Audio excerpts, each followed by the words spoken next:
Suspense. And the producer of radio's outstanding theater of thrills, the master of mystery and adventure, William N. Robson. Some years ago, Ernest Hemingway's great short story, The Killers, was made into a movie. Anyone who saw it will never forget the menace and brutality of the two gunmen in the opening sequence. Two nastier heavies have rarely been seen together on the screen. Feeling that their type of tough guys should not be allowed to languish in limbo, we have brought them together again in a rather different kind of story, yet still a story of heavies. Listen then, as William Conrad and Charles McGraw star in Two for the Road.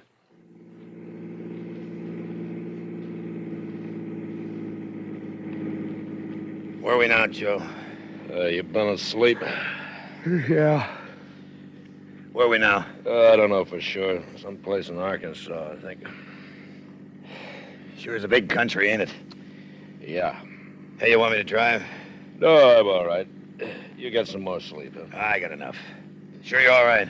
Maybe a little groggy. We'll stop in the next place for coffee, and you can take it from there. Okay. Hey, what time is it? Must be past midnight. You know, I keep wondering. Yeah, wondering what? If we're doing the right thing, cutting out like this. What else could we do? New York is dead. Chicago and New York.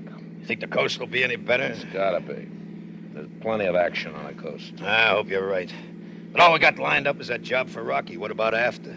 Well, we do the job good for Rocky, he'll take care of us. When we get there, you think? Well, we come nearly halfway in 24 hours. If we go right through, we ought to make it by tomorrow afternoon. Yeah, it don't seem possible. It's such a big country. If Rocky wasn't in such a hurry with that job, we could see some of it. Nothing between New York and the coast but scenery. Oh, there's Vegas. Yeah, but that's practically the coast. Yeah. You've seen one superhighway, you've seen them all. Yeah, cities, too. I was in Boston once for a tryout. Nothing. Drug haven. Huh? Joint up ahead there. Let's stop for coffee, huh? Yeah, okay. You know what they say, if the truck drivers stop at a joint, the food's gotta be good. Well, I don't see any trucks, and all I want's coffee. I can't go wrong on coffee. This place might as well close up for the night. No cars parked outside, and no customers inside. Yeah, there's one. Look at that doll at the counter. Yeah, not bad. I don't know what she's doing out here all alone in the middle of the night. Waiting for a bus, maybe. Evening. Aye. 2 coffees, make mine black. Yeah, same here. 2 coffees. Hey, Mac, what's the matter with your TV? What? It's about the lousiest picture I ever saw. Best we can do. We ain't close enough to Little Rock, and we're too far from Memphis. Must drive you nuts all fuzzy like that. You get used to it. 45111, and one of our friendly operators will take your order. If you're outside the dining area, Hi. just call Hello. Say, ain't I seen you fellas before? I don't know how. We ain't never been here before. Well, neither have I. I'm from Memphis. We went through Memphis this evening. Funny. And now back I'm to the sure I second seen you act of someplace. tonight's episode No, of in New York, maybe. Plainclothes. I never been east of Chattanooga. We never been west of Weehawken. Well, excuse me for butting in. Not at all. I got it. Not at all. Hey, Joe. Not bad, not bad. Yeah, I've seen better. Yeah, not all the time. What do you mean? Balot said if magic didn't get to him, I had to use a direct method. Tough. We was running a nice, clean operation. Yeah, I knew I'd seen you Don't remember before. how to make cement Where? overshoes. Right there on the TV, ain't that you? What? I can't tell through all that snow. Hey, Charlie, look. How about that? It's an old Kenny of the plain clothes. Yeah. Well, that is you, ain't it? Sure looks like you. Yeah, it's us. Yeah, but do you mind reaching up and turning it off? It stinks even when you can see the picture. Gee, you're actors. Yeah. I always watch your program. Glad to know we got an audience in Arkansas. What you fellas doing way out here? Driving to the coast. Hollywood? Yeah, that's right. Hey, you want a lift? Sure. What? Why not? Well, we're driving right through. It wouldn't be very comfortable for Oh, you. I don't mind. I won't take up hardly any room at all. And I don't have any luggage, just this purse. Well, I don't know. I got a little money. I'll pay for my share of the gas. Well, it ain't that. It's just... Come on, Joe. Let's give the kid a lift, huh? Oh, Charlie, haven't you heard about picking up strangers on a highway? You don't mean you're afraid of me? Well, no, but you gotta admit it's a little kook finding a girl out in the middle of nowhere without any baggage wanting to go to the coast. All right, it's like this. I'm running away from home. Why don't you run back? We don't want your husband gunning for us. Oh, no. I'm running away from my old man and my old lady. Tonight we had a big beef and I walked out. Got a ride out of Memphis as far as here. What's so funny? You worry about giving me a ride. I'm the one that's got the worries. This fellow that gave me a lift out of Memphis wanted me to pay for the ride. The price was too high. That's why I'm out here in the middle of nowhere. Oh. What a dirty, no good... But you guys don't look like that type. Oh, we're not. So I trust you and I'll accept your invitation. Well, okay. You finished your coffee, Lothario? Oh, yeah, sure. All right, let's hit the road then.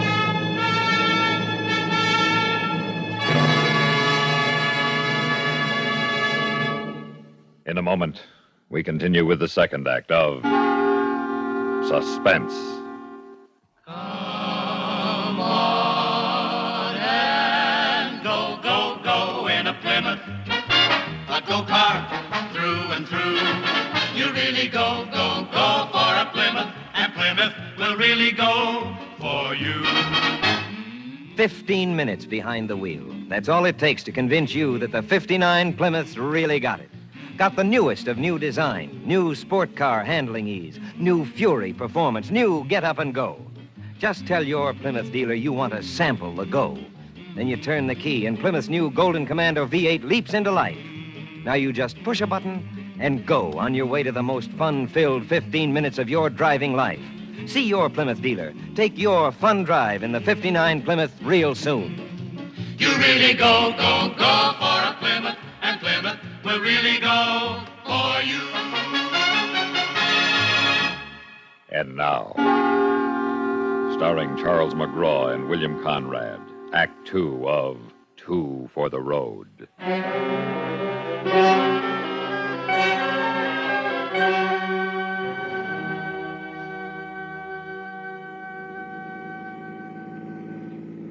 I can't get over it. What?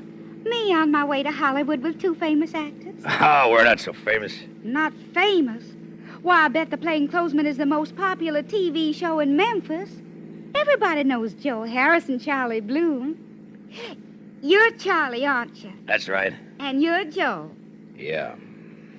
How come you're going to Hollywood? They killed us. We're dead. Dad. Yeah, what Joe means is we got too big for the Plainclothesman, see? And the star of the show, Hubert Bromley. Oh, I can't stand him. Yeah, well, anyway, he's the star, and he didn't like how big Joe and I was getting, so he had the writers get us killed in last week's episode. Well, that was mean of him. Well, that's showbiz. And being as how we was typecast as hoods, we couldn't get any good parts in New York. Actually, Joe and I are pretty serious actors. Oh, I know you are. Yeah, we just look like hoods. That's what I liked about you in the Plainclothesman. Yeah. Well, we got this pal in Hollywood, Rocky Lamont. He used to hang around Walgreens, but he's a director now, and he's got a couple of swell parts for us in a pilot he's shooting. The Three Musketeers. Well, I thought that was a kid show. Musketeers, not mouseketeers. Oh. That's why we're in such a hurry. Rocky starts shooting day after tomorrow. Say, honey, Yeah, Joe? you got any idea where we are? Oughtn't to be too far from Little Rock. Hey, Joe. Joe, look, must be a wreck up ahead. All those flashing red lights. Police cars. It's a roadblock. They're signaling us to stop. Hey, what do you suppose they want? Who knows? Don't stop, Joe. What do you want me to do? Barrel right through 'em? Yeah, You crazy or something? They'd shoot us full of holes. we'll shoot back. With what? With this. Hey, Joe, look, she's got a rod. What? You nuts? You put that out of sight. Help! What's the matter with her? Well, don't ask me. She was your idea. Trouble here. Thank heaven you stopped us, officer. These two men are kidnapping me. Okay, they forced me you into the two car out. in Memphis. Hey, now listen, They drove me officer, across this the state broad's line. flipped. Yeah, we just met her up the road. Hold your hands up. Aye. Now, look, Sergeant, I'm sure we can explain everything. You better. Now, you, young lady. Hey, Sam. Yeah? The gal ain't here. The door on the other side's open. She must have got out that way. There she is. She's on Jerry Sickle. Hey, stop! Stop! I'll shoot! Look out, she's got a gun. Oliver! Son! Hang on, man! You that, son? My, how chivalry has fallen in Arkansas. Shooting at women. It'll be children next. All right, mister. It's my duty to tell you that anything you say may be used against you. Frisk him, Sam. Aye? Where you from? New York. Where you going? Hollywood. Yeah, Sergeant, we're just driving through. They're both clean. Check them against those descriptions. You in Memphis tonight? Yeah. Doing what? Just driving through. Let's see your driver's license. Okay. Yeah. It's gone. My wallet's gone. So's mine, Joe. That broad, she's a pickpocket. Yeah, she stole our wallet. You gotta arrest her. Oh, don't you worry. We'll arrest her as soon as we can catch her. Descriptions fit, Riggs. So's the car. Blue and white convertible, New York license plates. Check their registration. What's your name? Joe Harris. And what's yours? Charlie Bloom. Whose car is this? Mine. The car's registered to Yusuf Horowitz. Now, come again. What's your name? Joe Harris. And that's your car. That's right. And how come it's registered to Yusuf Horowitz? You see, Joe Harris is short for Yusuf Horowitz. Why'd you steal the car? Look, I didn't steal the car. It's mine. All of it, it's paid up. That's my name, Yusuf Horowitz. Joe Harris is my stage name. That's right, officer. Hey, listen, you don't believe that crazy broad, do you? You don't think we kidnapped her? Nope, not for a minute. I think she was in this here thing with you from the beginning.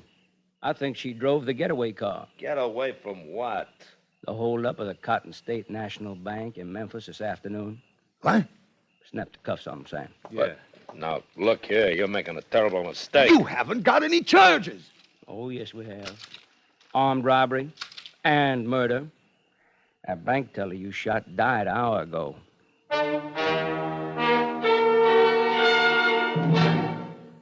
In a moment, we continue with the third act of Suspense. It has the fresh, clean scent of pine. It's new. It's at your store. What is it? It's the best disinfectant anywhere. Kills disease germs on contact.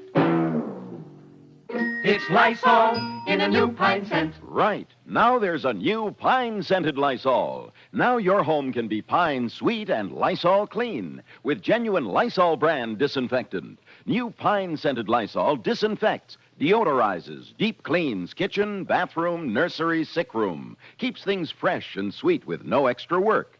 Pine-scented Lysol helps guard your home. In laboratory tests, Lysol's anti-germ action kept working for 7 full days. So try this new pine-scented Lysol. Make your home Pine sweet and Lysol clean. You can still get regular Lysol, too. And now, starring William Conrad and Charles McGraw, Act 3 of Two for the Road.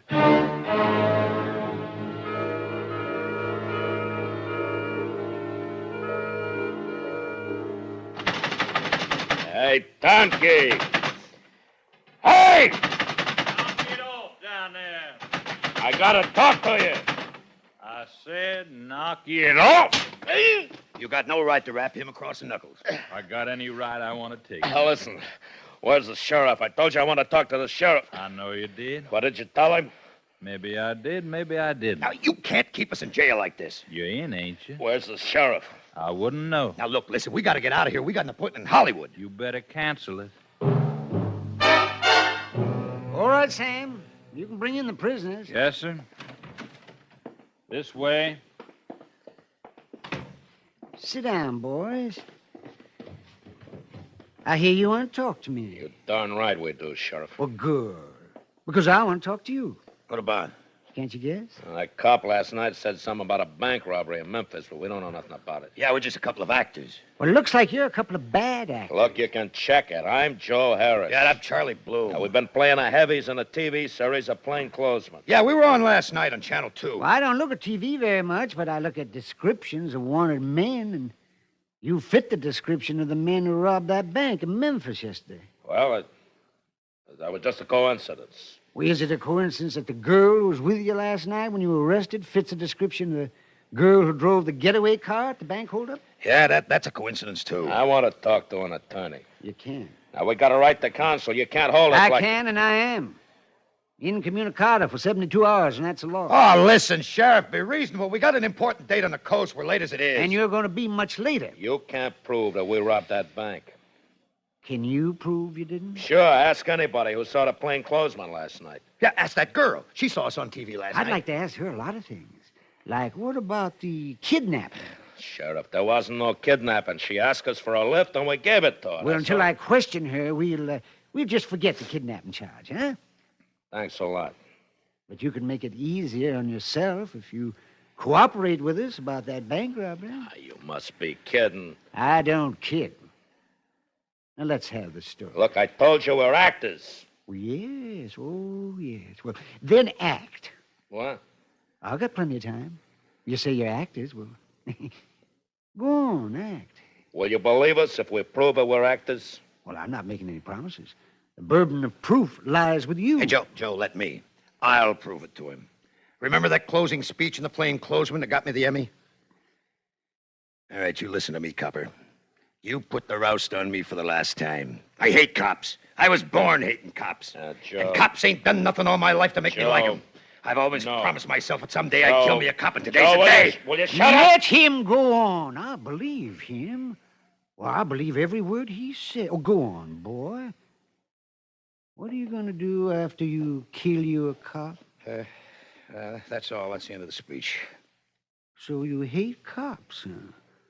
Well, that makes us even, because I hate punks. Hey, now, wait a minute. He didn't mean that. He was acting. He convinced me. That he's an actor? No, that he's a bank robber. All right, listen. Now, if you don't understand Charlie's acting, you listen to this. It's a different kind of acting. Oh, what a rogue and peasant slave am I.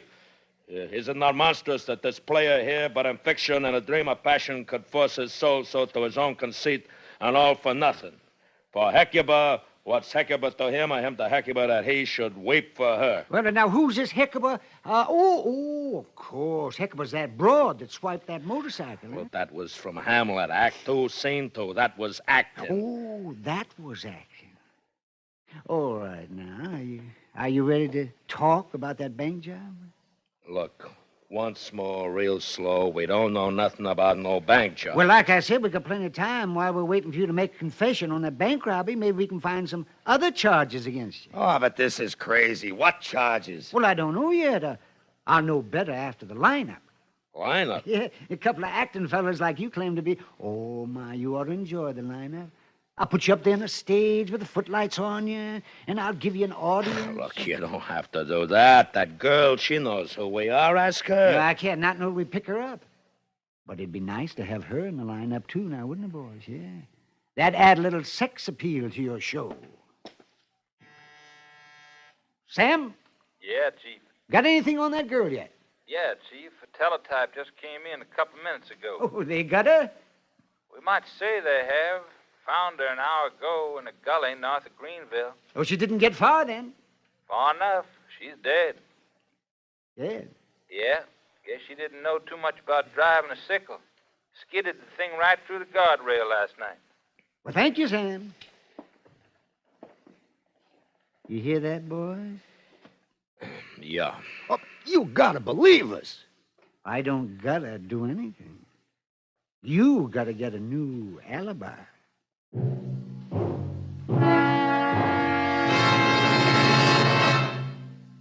In a moment, we continue with the fourth act of Suspense. What bothers you most about a cold? For me, it's the choked up, congested feeling. In fact, science now says to clear away most cold miseries, clear away congestion. Sinus congestion that causes headaches, nasal congestion that shuts off breathing, throat phlegm with its choking discomfort, bronchial irritation that starts coughing. Yes, to clear away those cold miseries, clear away that congestion. And now, there's a specialized new medicine to do that. Fast, four-way liquid cough and cold medication. Taken as directed, with the first dose, feel sinus pressure and headache clear. Feel runny nose dry and open up. Breathe freely. Sore throat is soothed. Cough eased. Yes, four-way liquid clears away cold congestion and clears away worst cold miseries. Working through the bloodstream, it reaches all those congested areas. Because it's liquid, relief comes fast. So to clear away cold suffering, clear away congestion with new four-way liquid cough and cold medication. Get it today, only 98 cents. And now, starring Charles McGraw and William Conrad, Act 4 of Two for the Road.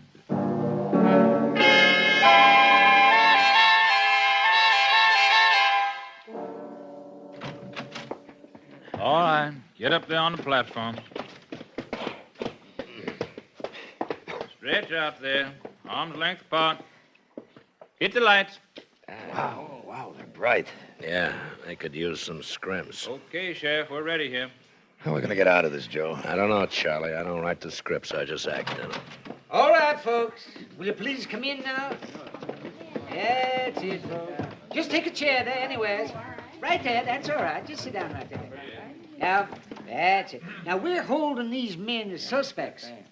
Any of them look familiar to you? Well, no, I don't know about that, do you? Well, it's hard to say, Sheriff. The holdup happened so fast. Well, maybe if you heard them speak. What was it that the gunman said to you? This is a stick-up. Don't move, and nobody will get hurt. Something like that. Uh-huh. Well, all right, you men. Now, you men up there, let me hear each one of you say that this is a stick-up. Don't no one move, and you won't get hurt. Me? This is a stick-up. Don't no one move, and you won't get hurt. Next.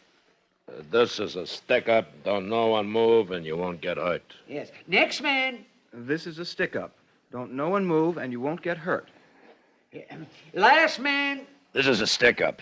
Don't no one move and you won't get hurt. That's him! That's him! I'll never forget that voice as long as I live. I couldn't see him, of course. It was pitch dark. In the bank? No, in my bedroom. He crept in through the window, and he stood over my bed, and I could hear him breathing. And then he spoke.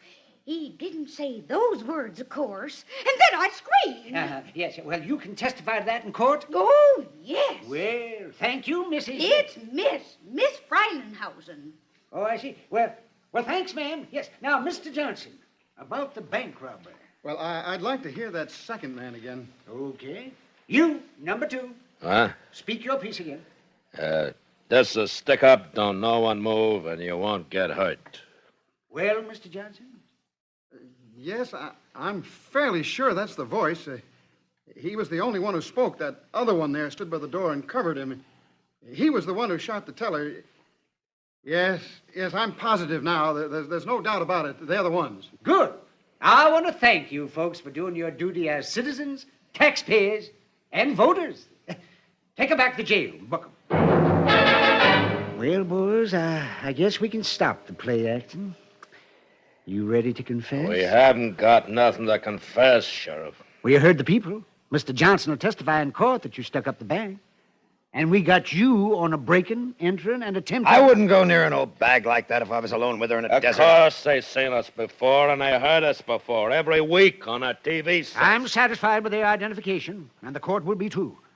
But I'd like to save the county a lot of time and money, and you could make it a lot easier on yourself by just giving me a full confession. You can save yourself a false arrest suit by letting us go. On your own say-so? No, you got our fingerprints. Why don't you send them to Washington? We don't need the help of the FBI in this county. We solve our own crime. Excuse me, Sheriff. Yes, Sam? They just brought in the body of that girl. Here's her purse. Guess there's no doubt she was the one who drove the getaway car. She was carrying $2,500 of the bank's money in this purse. See? Sure. That's 1/3 of the stolen money. What'd you do with your cut, boy? Oh, knock it off. Hey, wait a minute. Look, Joe. What? Our wallets. Look, she had our wallets in her purse. What? Your hands off Yeah. that stuff. Well, look at them, Sheriff. You'll find our driver's licenses and all sorts of ID cards there. Sure. This is Joe Harris. Well, that won't prove a thing. You've been identified by the victims. Oh, but Sheriff! Yes? Your wife's outside, Sheriff. Well, tell her oh, no, that wouldn't do any good. I'm afraid not, sir. She's on her way in. Elmo, why didn't you tell me you were entertaining celebrities? Huh? Clarabelle Froilinghausen called me. Oh, poor thing. She's all confused when she was down here. She was sure she'd seen him somewhere before. And after she got home, she realized where. On TV. Well, aren't you going to introduce me? Now, look here, Ellie. I'm very busy. Oh, and I've don't bother. I'd recognize him anywhere. You're Joe Harris. That's right, ma'am. And you're Charlie Bloom. Yes, ma'am. Oh, my, this is an honor. Here, Elmo, give me a piece of paper and a pencil. Sure. There. Now, would you please give me your autographs? Oh, I'd be delighted. You don't know how delighted, ma'am. Well, what brings you to our fair city? Your husband. Why didn't you tell me, Elmo? We could have had a parade and a civic celebration. Oh, but it's not too late for an impromptu reception, at least. I'm afraid we couldn't make it, ma'am. You see, we're under arrest. Arrest? What for? Your husband thinks we're bank robbers, Yeah, ma'am. he wants to send us to prison for the rest of our lives. Elmo, have you lost your mind? Don't you know that these two gentlemen are famous actors? Not until now. We tried to tell him. Do you want to make yourself the laughingstock of Jackrabbit County? And just before election, too? No. Well, you let them go this instant. But, Ellie, how can I be sure? Just take my word for it. Oh, honest, I don't know what would become of you if it weren't for me. Yes, Ellie. Well, boys, here's your wallets. I guess you can go. Oh, my goodness, I don't know how I can make this up to you. But I'd be tickled pink if you'd come out to the house for supper. Well, thank you, ma'am, but we're in sort of a hurry. Yeah, you see, we gotta make a picture in Hollywood, and we're a little late. Well, don't forget us. I don't think that's possible, ma'am. And when you come back again this way, do drop in to see us. Yes, ma'am. We'll think about that, ma'am. We'll think a long time about that.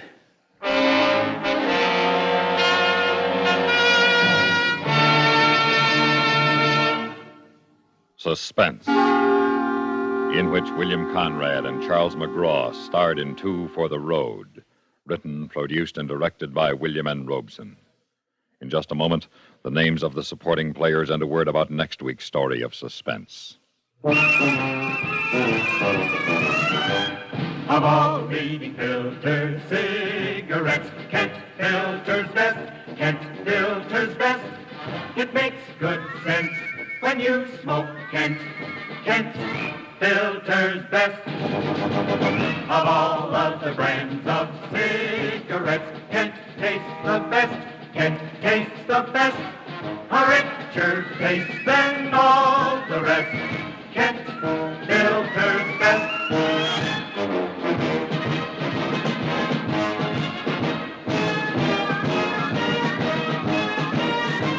It makes good sense when you smoke Kent. Of all leading filter cigarettes, Kent filters best. Supporting Mr. Conrad and Mr. McGraw in Two for the Road were Paula Winslow, June Foray, Howard McNear, Evan Thompson, Barney Phillips, Sam Pierce, and Jack Crucian. Listen. Listen again next week when we return with another tale well calculated to keep you in suspense. Every Sunday night, Mitch Miller stars on the CBS Radio Network.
The Pit and the Pendulum, starring Mr. Raymond Burr.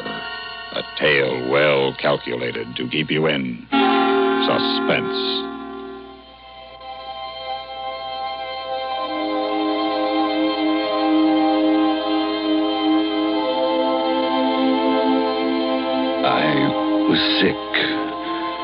sick unto death with that long agony. And when at length they unbound me, and I was permitted to sit, I felt that my senses were leaving me. The sound of the inquisitorial voices seemed merged in one dreamy, indeterminate hum, from which emerged the syllables of my name. Jean d'Albret. Captain Jean d'Albret. Good fathers, gentlemen. We hear you, my son. Even now, I have no knowledge of where I am, or to whom I may be speaking. You are speaking to Fra Pedro de Espila, prior of the Dominicans of Segovia, and Grand Inquisitor over all Spain. This, then, is the court of the Inquisition? It is. But I am French. I am a French officer. That is true. A soldier and creature of the arch-fiend, the Antichrist, Napoleon Bonaparte, who even now is at the gates of Madrid, while his General La Salle menaces our city of Toledo itself. Nonetheless, I am a prisoner of war. By what right do you try me in this court? Let the charges against the prisoner be read. Item, that on the 4th day of September, in the year of our Lord 1808, the said Captain Jean d'Albret did wed and espouse that most noble lady, the Doña Beatriz Valdez, niece and ward of the One moment. Your Excellency. This marriage was a deplorable thing, if you like. But lawful marriage, however regrettable in a case like this, is no sin or crime. There are other matters in the indictment. Then continue, but give us nothing that is not material. Item, that on the 12th of October, 1808, the said Jean d'Albret, being in command of a battery of light artillery, did direct the fire of his guns against the holy church of Santa Marta the Innocent, and thereby, of his wicked malice, destroyed that church utterly. Captain d'Albret, is this charge true? Yes. You admit it? Good father, the church blew up, did it not? Would you boast of your sin, young man? It blew up because it was stored with kegs of gunpowder for your army. I had every right to fire on it. And that is all the defense you have to make? I tell you, I had every right to fire on it by military law. Is military law above God's law? I don't know. I did my duty. Long live the Emperor. Captain d'Albret, mark what I say. No man, however great his heresy, is condemned to be burnt in the fire if he first recant and acknowledge the error of his ways. Do you so? I cannot. I was under orders. I obeyed them. Then, Jean d'Albret, there can be no mercy, no pity, since there is no atonement. The sentence of this court...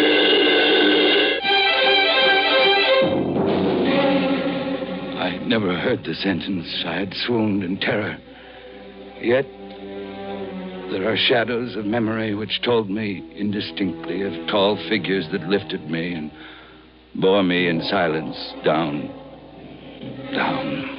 still down, until a hideous dizziness oppressed me at that descent into the earth. Then, as consciousness swam back to my wits again, I opened my eyes to see darkness, a damp stone floor, and darkness. Oh, Beatrice. Beatrice, my wife. Did you call me, Jean? Beatrice. You? Here in the dungeons of the Inquisition? No, my poor Jean. I am only here in your imagination. Am I mad, then? No, but your brain is fevered. You only think you hear me. I hear you clearly. You won't leave me. As long as I am in your heart, I cannot leave you. Have they chained you to the wall? No. They've taken away my uniform They've given me sandals, a robe, rough cloth, but I'm unchained. Can you stand up, Jean? I think so. Yes. Then walk. Walk as far as you can. Measure the limits of the cell. This is not a tomb. I'll try, Beatrice. I'll try. This robe impedes me. The floor is treacherous with slime, but I'll try. Look out! Are you all right? I've fallen on my face. The robe tripped me, but... What is it?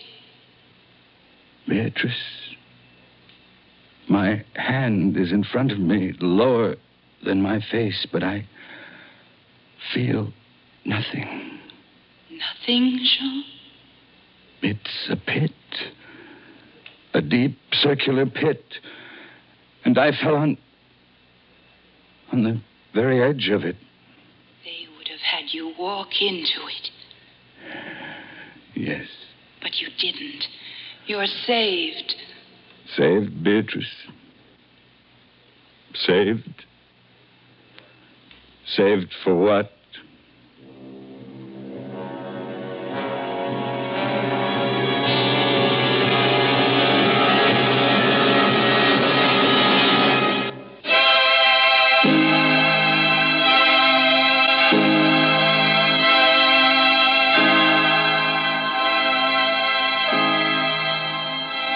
At last, a deep sleep fell upon me, a sleep like that of death. How long it lasted, I know not. But when I opened my eyes once again, I could see. Yes, see. My prison was large and lofty, its walls formed of massive iron plates. A wild, sulphurous luster, I could not trace its origin, lit up the dungeon and the circular pit. I could see, but I could not move. I lay on my back on a low framework of wood, securely bound by a long fastening resembling surgical bandage. The bandage passed round and round my body, leaving at liberty only my head and my left arm. With much exertion, I could supply myself with food from an earthen dish on the floor beside me. It was meat, highly seasoned, and there was no water. Beatrice? Beatrice, where are you? I am here, Jean. Your voice sounds stronger, and I can see you. You are weaker, my dear, and more fevered. Look, Beatrice. Where? At the ceiling of this room, 30, 40 feet up. What do you see? I see, painted on the ceiling, a figure of Father Time. Yes, but this Father Time carries no scythe. He carries instead what looks like a gigantic pendulum from an ancient clock. And the pendulum is moving. Painting cannot move. Yet I swear the pendulum did. It swung a little back and forth, just like a real pendulum. Beatrice, take care. Take care of what? Take care of the rats from the pit. They're swarming out in dozens. You can see their eyes glitter. What do they want? They've caught the scent of the meat in the dish beside you. Oh, but they'll not get it. Now go away, you vermin. Goodbye, Jean, goodbye. Beatrice, I can hardly hear you. You're sending me away, Jean. Sending you away? My poor loved one. You can't bear to see the rats running about my feet, can you? Even when you know I'm not here. Beatrice?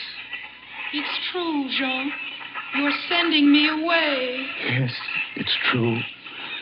The cell's swarming with vermin. There are others I would rather see here. I would rather see... You call me Captain Dalbray. Then in spirit I am here. Would you were here in the flesh, Fra Antonio. Listen, Captain Dalbray.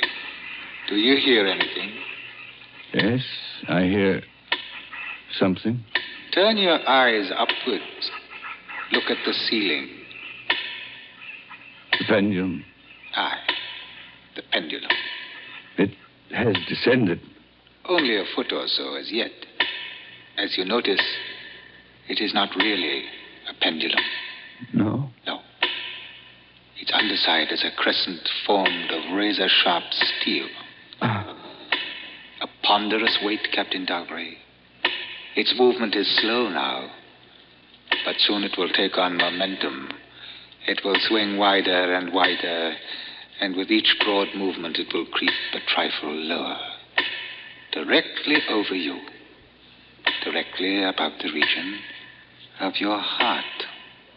How long before? It will not be too soon. But how soon? Who can tell?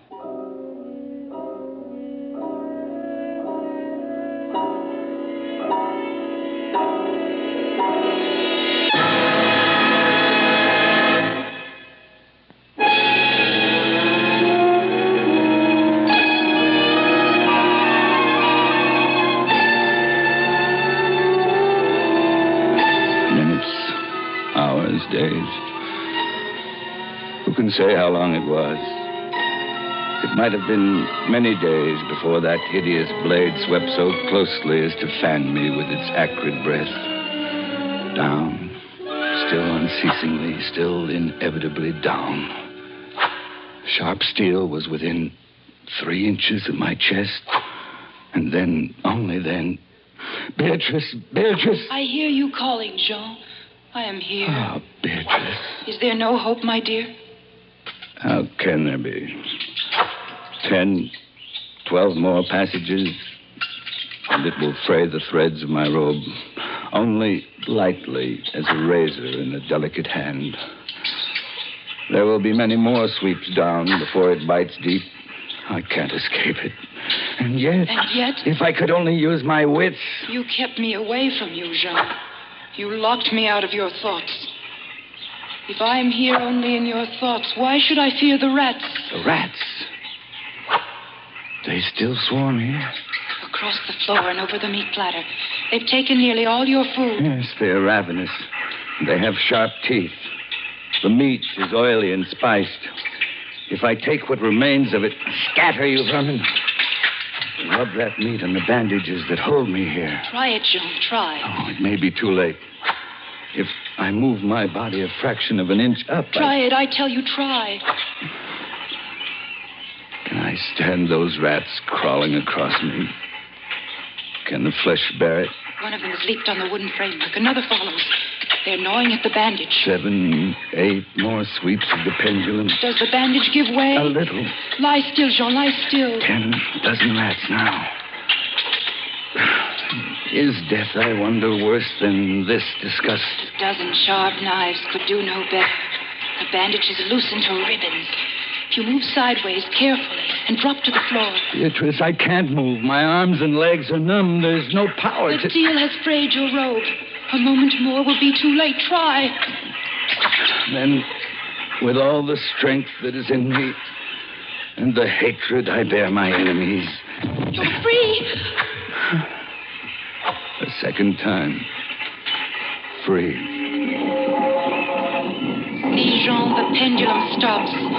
They're drawing it back up through the ceiling. Each move I make is watched. You never doubted that. No. Yet with all they could do to you, they have failed twice. They will not fail a third time, my dear. Listen, what's that? A groaning, a grinding as of metal. It is only the cogwheels of the pendulum. I think not, Beatrice. Why not? It seems to come from behind these iron-plated walls. It seems to shake the dungeon as a mill wheel might shake it. Stand up. Get off your knees. I can't, Beatrice. I can't endure anymore. Don't you sense even now the odor of heated iron? Heated iron? The walls are beginning to glow red. Oh, Beatrice, I have been much humbled. But I won't have you see me in tears. Now I order you to go. Jean, in the name of heaven. Yes, in the name of heaven, go.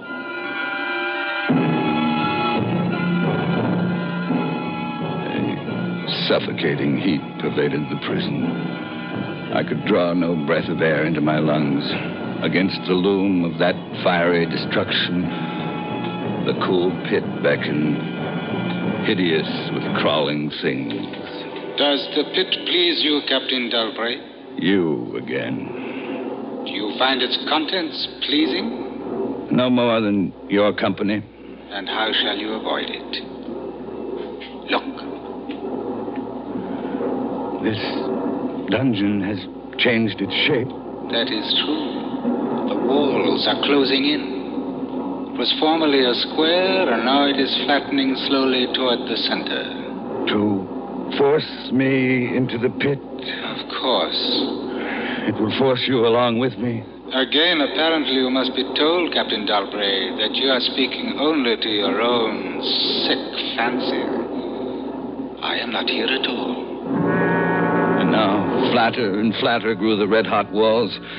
I shrank back, but the closing walls pressed me relentlessly onward toward the loathsome pit. At length, for my seared and writhing body, there was no longer an inch of foothold. I screamed once. I tottered on the edge of the pit. I averted my eyes. Then, there was a discordant hum of human voices. There was a loud blast as of many trumpets. The fiery walls rushed back. An outstretched arm caught my own as I fell fainting into the abyss. The outstretched arm of General LaSalle. The French army had entered Toledo. The Spanish Inquisition was in the hands of its enemy.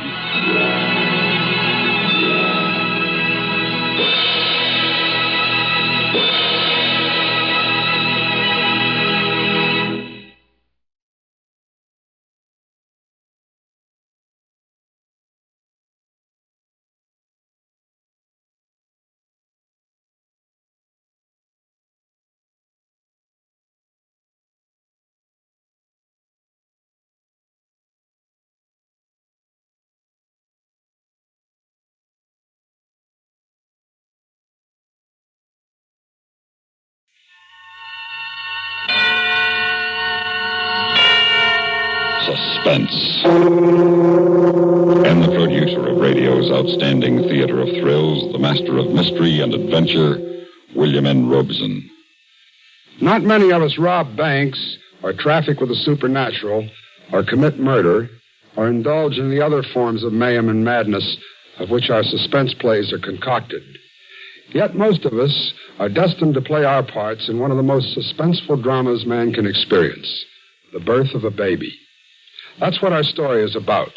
That and the Hollywood Freeway. That swift and terrifying facility built by man, not for the convenience of men, but for the convenience of machines. It is the most heavily traveled road in the world. It knows death intimately, almost daily. And joined in this writhing, lethal mésalliance, it is a blind and callous stranger to life. Listen then as Mr. Frank Lovejoy and Miss Joan Banks star in Ivy is a Lovely Name, which begins in just a moment. Mutual of Omaha, celebrating its 50th year of service, has important news for men and women aged 50 and over. As a special anniversary offer, Mutual of Omaha has just extended its senior security plan to qualified men and women beginning at age 50 at a saving in premium up to 35%. It's an individual policy providing hospital, surgical, convalescent, and nursing home benefits with a special renewal guarantee provision and a 10-day money-back guarantee. This new protection by Mutual Benefit Health and Accident Association is now available in most states. For details, contact your local Mutual of Omaha representative. He's a neighbor of yours, and his phone is listed in the yellow pages of your directory. Or write for details to Mutual of Omaha, Omaha, Nebraska. It's the new low-cost senior security protection for men and women aged 50 and over. Write today to Mutual of Omaha, Omaha, Nebraska for details. And now, Ivy is a Lovely Name, starring Frank Lovejoy and Joan Banks. A tale well calculated to keep you in suspense.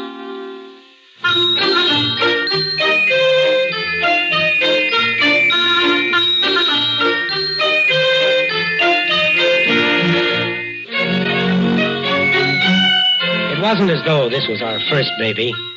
Bobby was 8, going on 9. It was just that Linda was out of practice, and it made her jumpy. We'd planned this thing like Eisenhower planned the Normandy landings. And yet, every hour on the hour, Linda wanted to run down the checklist. I know it's silly, Tom, but is the car full of gas? To the top. And you called Marion about coming over to stay with Bobby. Yesterday, the day before yesterday, and also today twice. It's a wonder your sister answers the phone at all. Did you call Dr. King today? Yeah, I called him, and I told him he felt fine.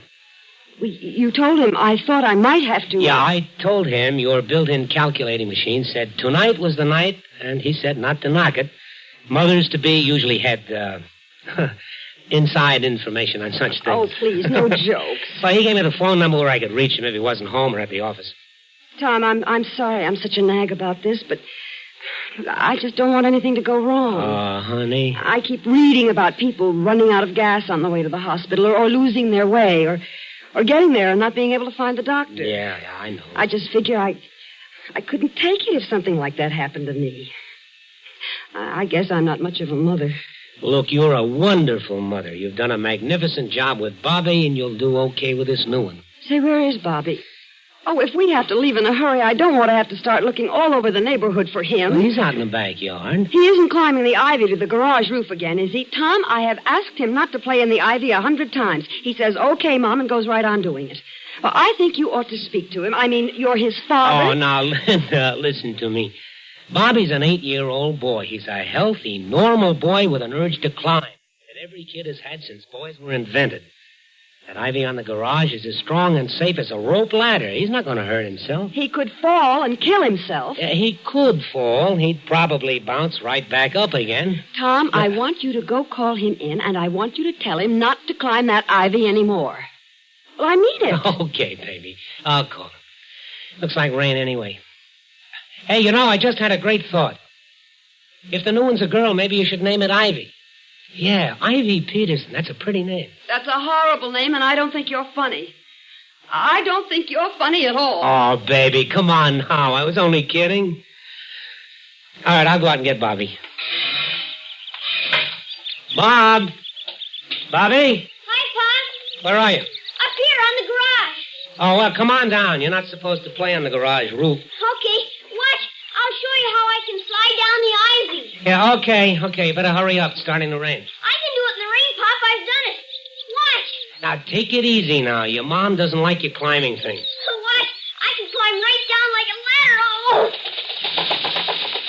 See? I'm down. How's that, Pop? Oh, that's great, son. But only your mom doesn't want you to do it. You might lose your grip and fall. You'd get very badly hurt. Now, you wouldn't want that, would you? Well, I fell lots of times, and I didn't even hurt myself at all. I can climb easy. Yeah, I know. Well, now, but before we go in, I want you to listen very carefully. I don't want you to mention the ivy or the garage to your mother. Okay. No, I'm serious about this. Your mom is a little, well, she's not exactly herself. She's nervous. She worries about little things because, she's going to have a baby, isn't that right, Pop? Yeah, that's right, son. I couldn't have put it better myself. I sure hope it's not a girl. Oh, what's wrong with girls? Oh, they cry all the time. They dress in dresses. They can't climb or anything. Well, your mother wants a girl, and I'd kind of like one myself. You're enough boy for one family. Now, come on in the house. It's really beginning to rain. Tom. Yeah, we're here, Linda. Tom, please hurry. What is it, baby? Tom, I think you better call Dr. King. I think it's time to go. Oh, okay. Okay, I'll call him right now. Look, Bobby, you can help. Go in your mother's room, get her overnight bag. It's at the foot of the bed. Okay, Pop. You'd better call Marion. Yeah, now, take it easy, sweetie. I'll call her first. I got to call the doc. Then I'll call your sister.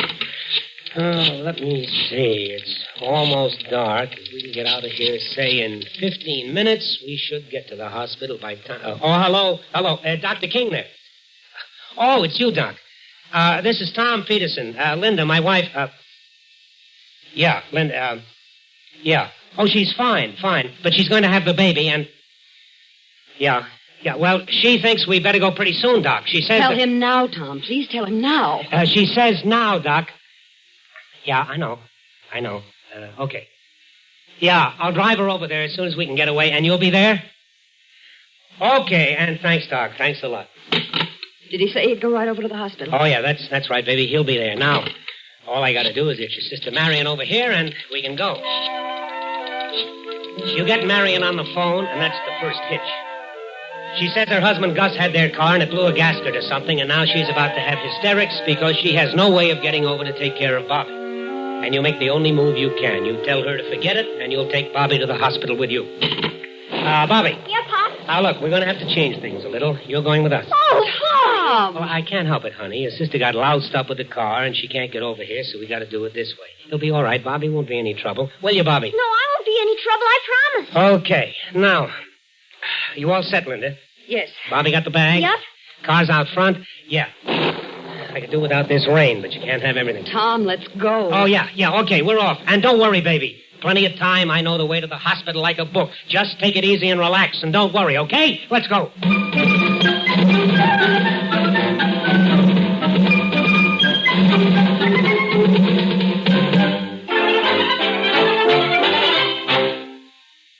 In a moment, we continue with the second act of Suspense.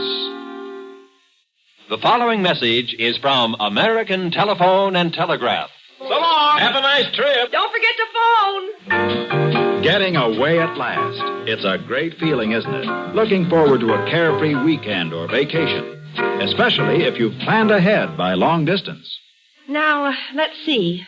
You did phone about the cabin. Right. What about the Johnsons? I called them, too. They're expecting us. Oh, good. Well, I guess that takes care of everything. Yes, a little vacation planning ahead of time by long distance does a lot toward making a holiday carefree and fun. Right now is a good time to call while long distance rates are lowest. Remember, whenever, wherever you go this summer, go first by long distance. And now, starring Frank Lovejoy and Joan Banks, Act 2 of Ivy is a Lovely Name.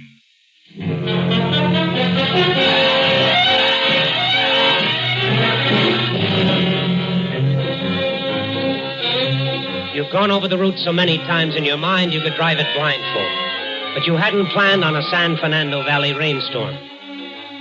A half an hour of rain and the streets are running knee-deep and your windshield is covered with mud and water before the wipers can clear it. The only thing that's really on your side is time.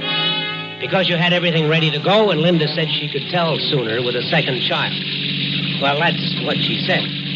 Tom, how long will it take to get there? Well, you know, we planned it for about 20 minutes, half an hour at the outside. With this rain, I mean. How long would this rain? I don't know, honey. Maybe a few minutes longer than we planned. Not much. Oh, Please, Pop, that car went through a puddle and it splashed us. puddle. More like a lake. Won't be like this when we get on the freeway. Water doesn't stand on the road there. You think we should take the freeway with the storm? Well, you want me to drive through these lakes all the way to the hospital? Look, we get off this street in about 3 blocks and we get up on the freeway. From there on in, it's easy sailing. They drive pretty fast on the freeway. Oh, holy mackerel, honey. Will you relax? I drive the freeway to work every day of my life. I know it like a book. We'll get there on time. Now relax. You make the turn off Laurel Canyon Boulevard and climb the long ramp, and you're on the freeway. You've hollered right along with the next guy about the crazy, mixed-up Hollywood freeway system, but right now it looks great. 4 wide, velvet-smooth lanes inbound, 4 lanes outbound, and a lovely strip divider down the middle. Of course, on this section of freeway, the divider isn't a steel fence like on some. It's sort of a raised parkway, asphalt on top, about 10 feet wide, with boxes every 100 yards or so planted with shrubs. But it keeps you separated from the cars in the opposite lanes. And in a rain like this, with the glare from your headlights mixing crazily with the others, it's a comforting feeling just to know it's there. Daddy, are we almost there? Almost. How much further is it? Oh, stop bothering your daddy, Bobby. It's a little ways yet. Bobby, that's the Hollywood pole over there on the right. You can't see it, of course, but that's where it is. And those are the lights of Hollywood right ahead of the sun. Will we get to the hospital pretty soon? Sure we will, Bobby. We go along the freeway here till we get to the Vermont off-ramp, and then we get down Vermont a few blocks, and we'll be there. You know that we're doing almost 60 miles an hour, Tom? I do. Boy, 60. Let's go faster, Pop. Well, 60 is the average speed along the freeway, Bobby. If you go faster, you run into the cars ahead of you. If you go slower, you get clobbered by the cars behind you. There's an awful lot of traffic for this time of night, isn't there? Well, it's nothing unusual. They begin to jam up all the way to the interchange, but they all move. How do you feel? I'm all right, but I wish we'd get there. I thought you said the second ones were, well, a little more predictable. This one's in an awful hurry. Well, I'm sorry, Tom. Oh, come on now, baby. I didn't mean anything. Tom, will you see if you can get us there as soon as you can? Oh, please, not yet. Honey, just hang on. I'll see if I can. Tom! Tire, front tire. Tom, we're swerving. We're going up on the divider. I know.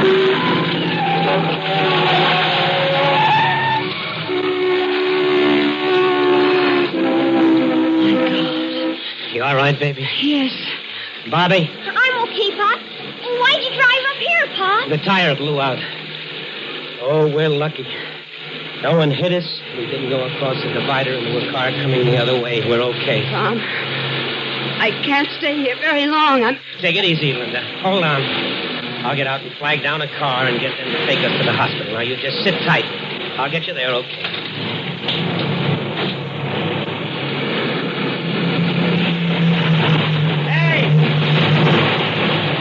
Hey, slow down, will you?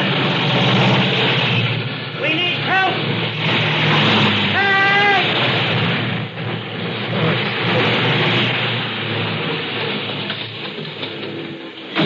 They won't stop, honey. Or rather, they can't stop. Everybody's going too fast to stop. What are we going to do? Well, I want you and Bobby to stay right here. I can't get across those 4 lanes of traffic. I'd never make it. I'll walk down along the divider to the next overhead street crossing. Can you get off the divider there? Well, of course you can. They gotta have some steps up the inside of the big cement post or a steel ladder up the outside. Tom. They probably even have a phone at the base there in a box or something. After all, nobody built a freeway with a divider stripped down the middle of it with no way off. They'd be completely crazy. Can I go with you, Dad? No, I want you to stay here with your mom. I'll be back before you know it. It can't be too far. Please hurry, Tom. And be careful, please. Oh, don't worry, baby. I'll be back in a jiffy. You mean to walk ahead to the next overhead. But then you remember that you passed one back about a quarter of a mile, so you walk back along the divider instead. You walk and you begin to fight a crazy urge. It's like the feeling you had when you were a kid and you used to walk along the railroad tracks, as if you were balancing on a narrow tightrope. And you were going to fall off, step off into space. And then, after what seems like an hour, you're at the overhead crossing. You look at the cement pillar rising 60 feet above you to the road bottom, with the decorative vines climbing thinly up the wet cement. And you look for the stairs or the ladder or the phone. And there are no stairs, there is no ladder, and there is no phone. There's just you and the raised divider you're standing on. And the cement pillar and the jigsaw of splashing headlights hurtling by you on both sides, not seeing you, not doing anything about it if they do see. And you've never felt so alone in your life. You've never felt so trapped. You've never been so scared.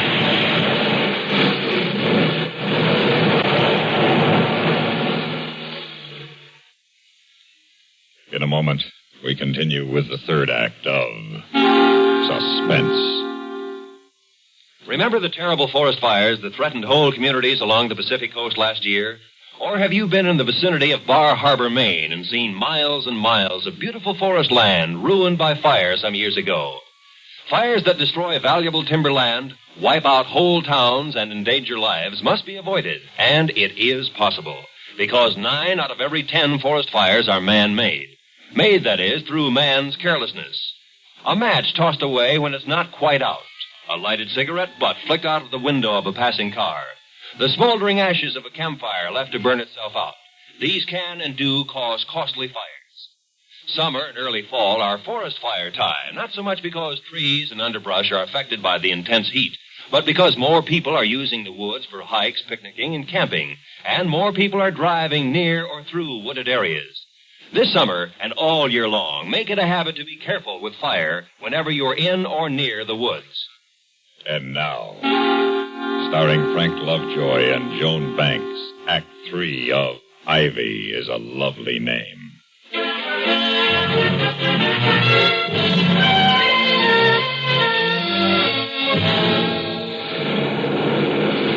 stand on the narrow concrete divider in the rain and you know you have to get off. You've got to get help for your wife and your son and the new life that's trying so hard to be born back in the car.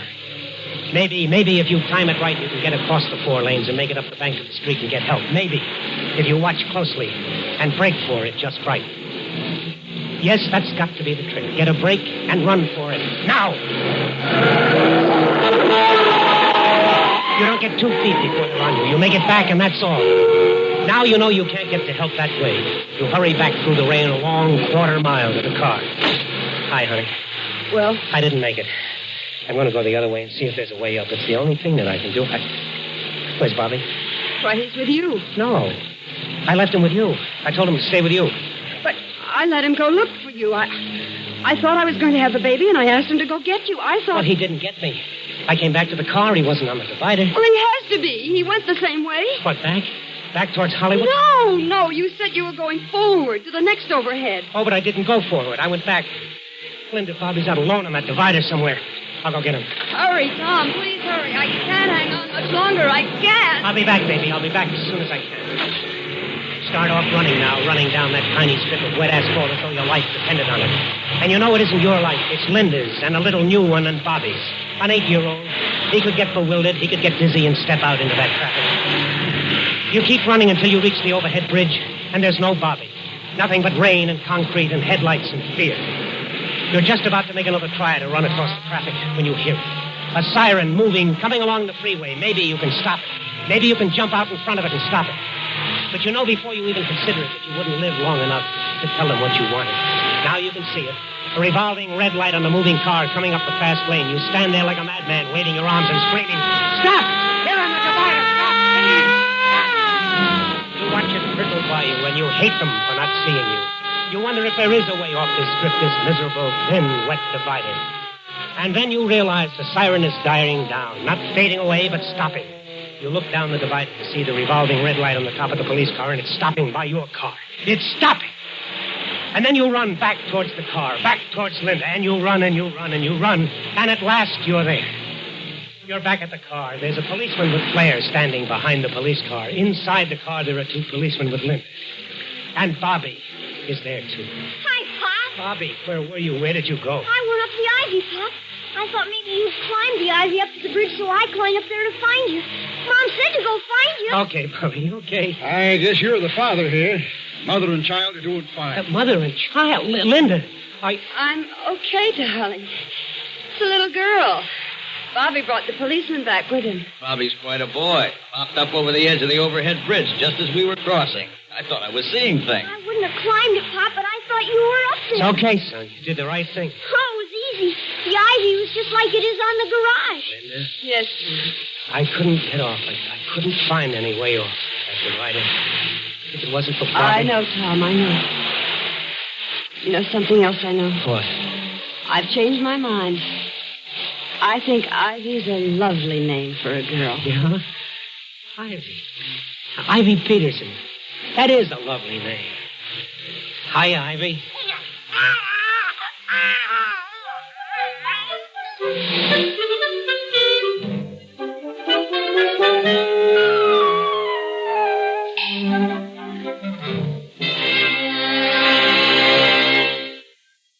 Suspense, in which Frank Lovejoy and Joan Banks starred in William N. Robeson's production of Ivy is a Lovely Name, written by Sam Pierce. In a moment, the names of tonight's supporting players and a word about next week's story of Suspense. Improved king-side tune-up, the tune-up in a can. Fill it up, sir? Yeah, regular's good. Say, that engine of yours sounds like real tired iron. Thanks. Improved king-side tune-up, the tune-up in a can. You got a valve sticking, too. What do you get to a gallon? Not much. Improved king-side tune-up, the tune-up in a can. Want a tune job? Haven't got time. You don't need time. How can a tune job not take time? Improved K-Site tune-up, mister. 1 can in your gasoline and 1 can in your oil will clean your motor, your carburetor, your plugs. The works. And K-Site tune-up will unstick those valves. Get you more power and smoother performance. Quicker starting, too. Okay, but how much? $1.25 a can. Results guaranteed or double your money back. Would you start her up, please?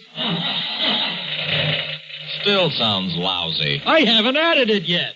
Improved K-Site tune-up, the tune-up in a can. Supporting Frank Lovejoy and Joan Banks in tonight's story were Dick Beals, Sam Pierce, and Jerry Hausner. Listen. Listen again next week when we return with Mr. Jack Carson starring in Analytical Hour. Another tale well calculated to keep you in suspense. The latest news follows, then Have Gun Will Travel on CBS Radio.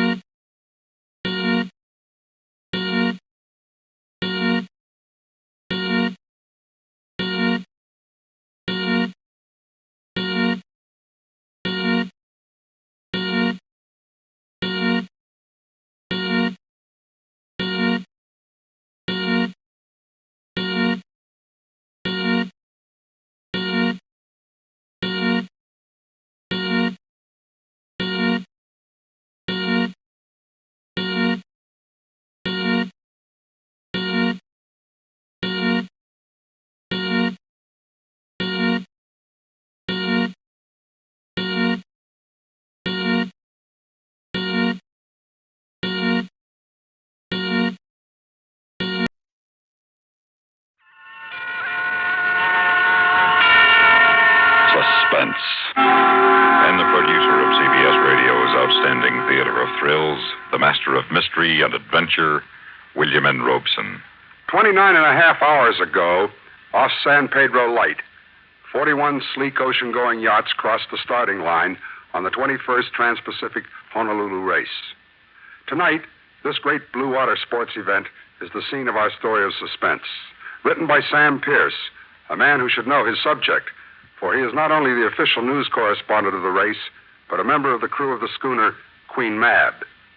To all the contenders of the Trans-Pacific, our best wishes for good luck and good sailing, and our fervent hope that nothing happens to them as frightful as Mr. Pierce has imagined in his story. And now, Blood is Thicker, starring Mr. Everett Sloane. A tale well calculated to keep you in suspense.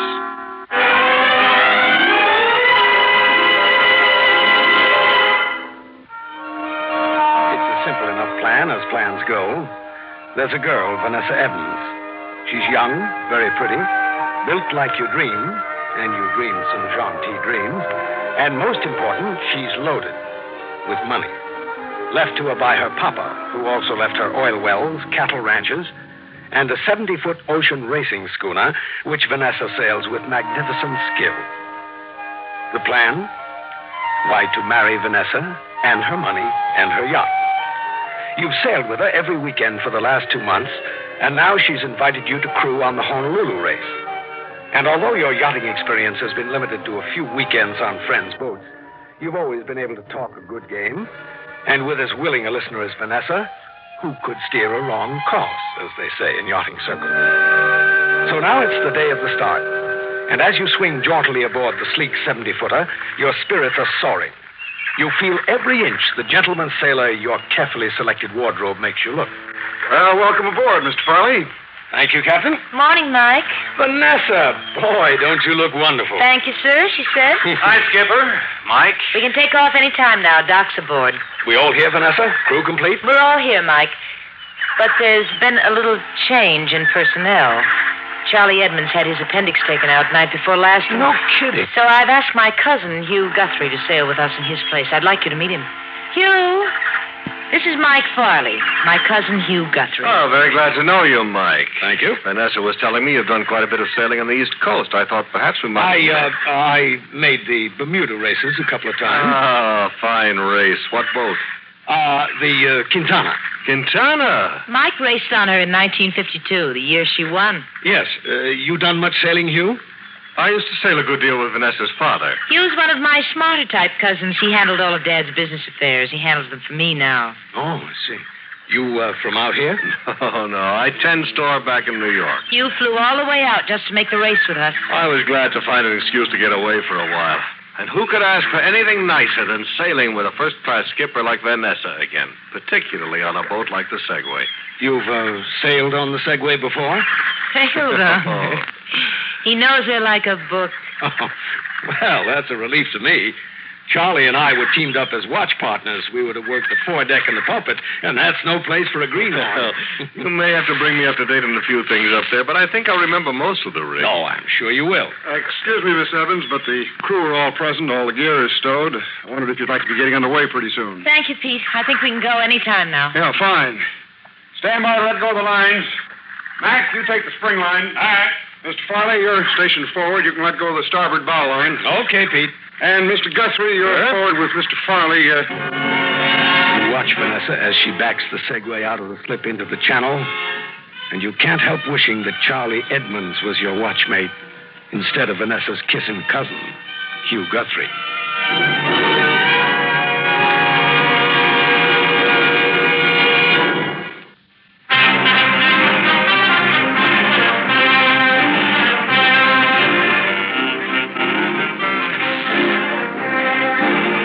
Outside the breakwater now, beating slowly to windward.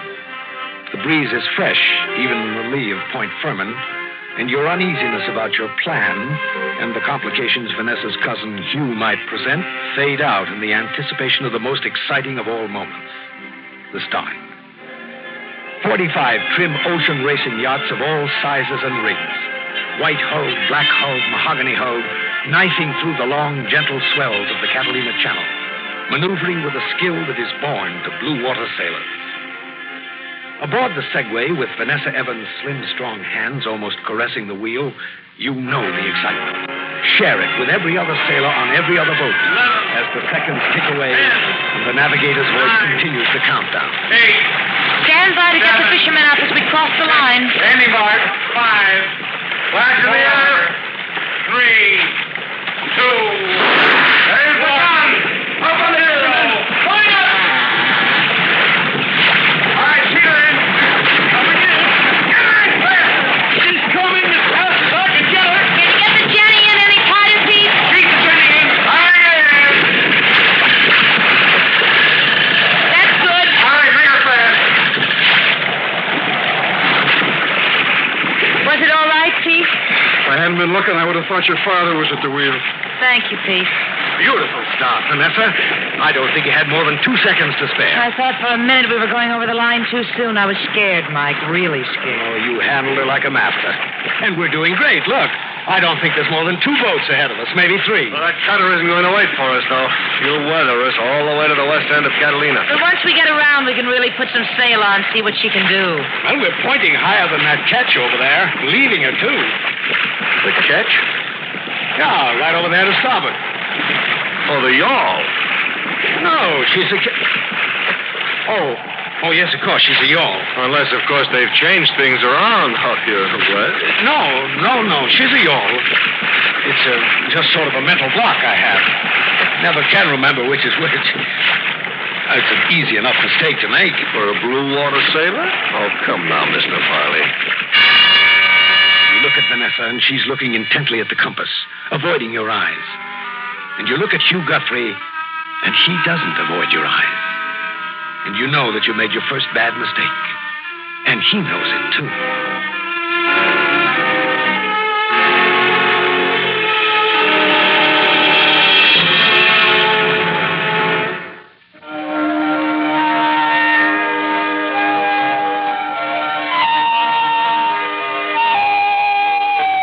You've been at sea for 3 days, and so far you haven't made any more mistakes. But you know that Vanessa's cousin Hugh hasn't forgotten your slip. You know he's watching and waiting for you to make another one. And you're certain that next time he won't let it go. Not this boy.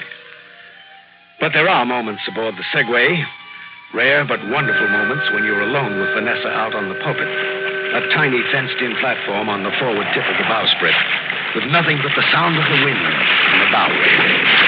She's beautiful from out here, isn't she, Mike? She's beautiful from anywhere, like her skipper. Mike, If I ask you something, will you get angry? Of course not, darling. I couldn't be angry with you. It's about you and Hugh. What about you and me?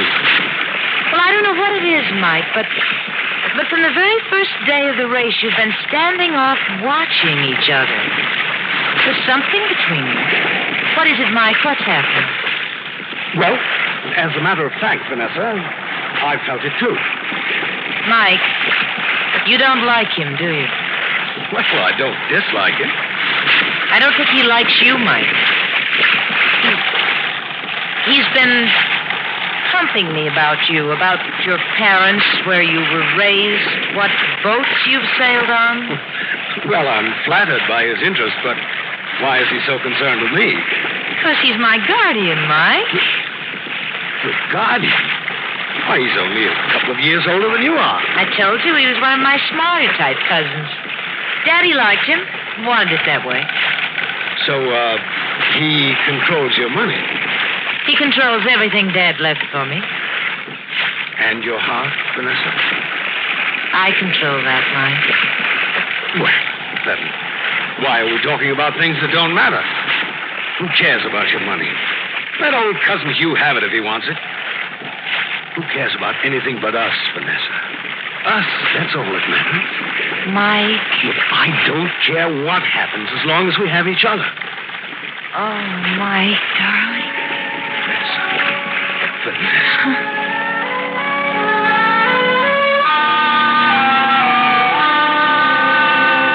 You stay out on the pulpit after Vanessa leaves, and you try to digest this new and unpleasant piece of news.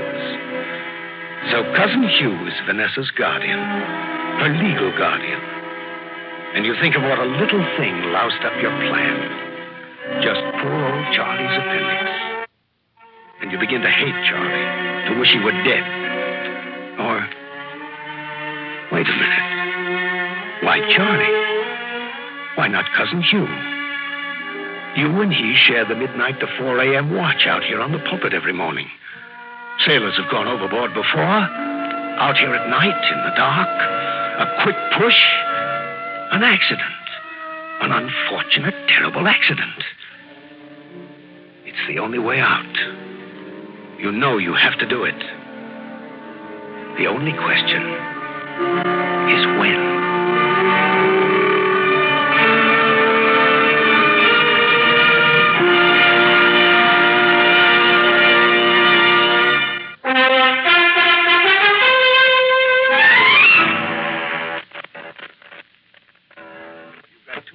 Haven't you?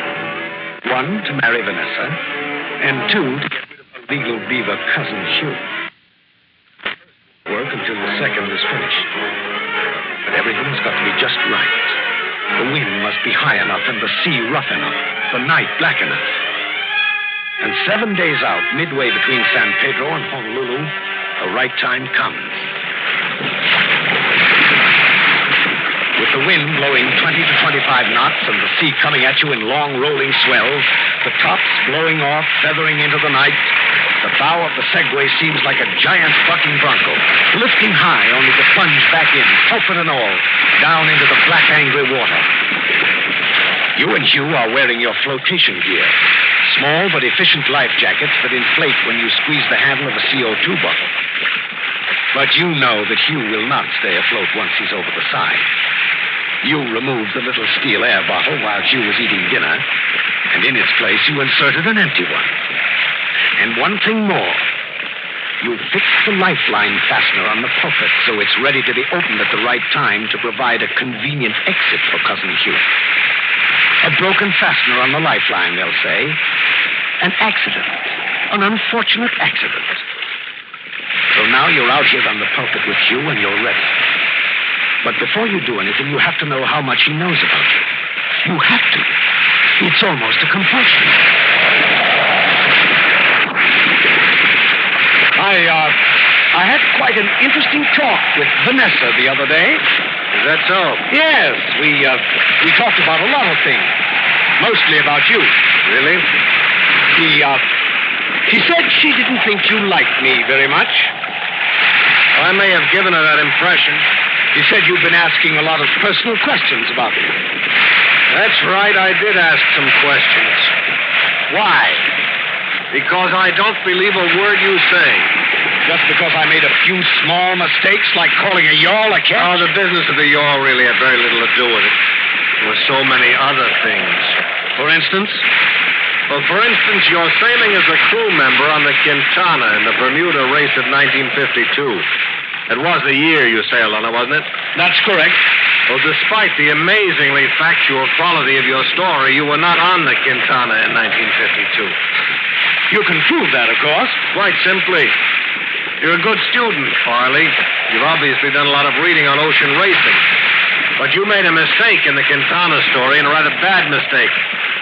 You mentioned the names of the crew, but you left out the name of Hugh Guthrie. If you sailed aboard her, how come you left that one name out? Because you weren't on the Quintana. Correction. I seem to have a knack for being a last-minute replacement. On this race, it was poor old Charlie Edmonds. On the Bermuda race of 1952, it was a lad by the name of Kirby Meston. He was on the Quintana. It was printed in the official crew list, yes, but he was not aboard. He broke his leg on the very morning of the start. And I, lucky Johnny on the spot, happened to be there to see an old friend off who happened to be the skipper of the Quintana. I replaced Kirby Meston. That's impossible. Farley, you're a bit of a liar. And I don't trust liars. Particularly when they're moving in on someone very dear to me. Van Ness.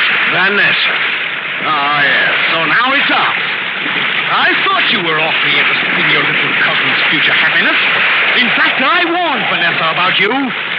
You don't want me to marry her because you want her for yourself. All right, Polly, let's cut off the nonsense. You're a cheap phony, and I'm going to tell Vanessa the truth about you. You won't tell her anything because you're not going anywhere except over the side. I don't think so. You're going over now, right now. You're a phony, Mr. Polly. A phony. No! No! As you lunge for him, a giant wave smashes over the pulpit, burying you in tons of water. You grab for the lifeline as you start over, but the fastener you doctored carries away, and you feel a sharp, tearing pain as the hook-like end of it rips through your hand. And then you're alone in the water, watching the Segway as she rushes on into the night. You inflate your life vest, and it works. And then you see, off in the distance, the spreader and deck lights come on, and you hear the voices, hurried, frantic, as they get the sails down and try to bring the Segway around. And you know your plan is finished. But you're alive. And that's all that matters now. You're alive. And they're coming back to pick you up. And then there's something between you and the lights on the Segway. A triangular blue-gray fin, cruising slowly, almost indifferently, slicing through the black water a scant 10 feet away from you. And you suddenly remember the recent stories in all the newspapers of killer sharks and what they can do to a swimmer. And you lie very still. That's what they said to do. And you watch. And the fin cruises away. And you start to breathe again. And then it circles, seems to flutter in the water, and pick up speed. And you raise your hand in a futile gesture to ward it off, and you suddenly know you're not going to make it. Your hand, sliced to the bone from the hook on the lifeline, is bleeding. And you remember that sharks are attracted to blood. It's the thing that makes them attack. And you open your mouth to cry out.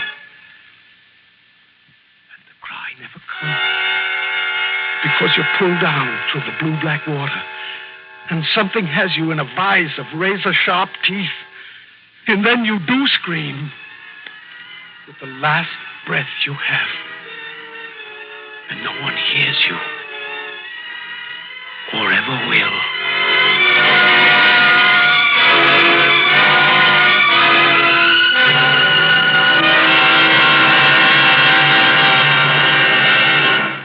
Suspense, in which Mr. Everett Sloane starred in William N. Robeson's production of Blood is Thicker, written by Sam Pierce.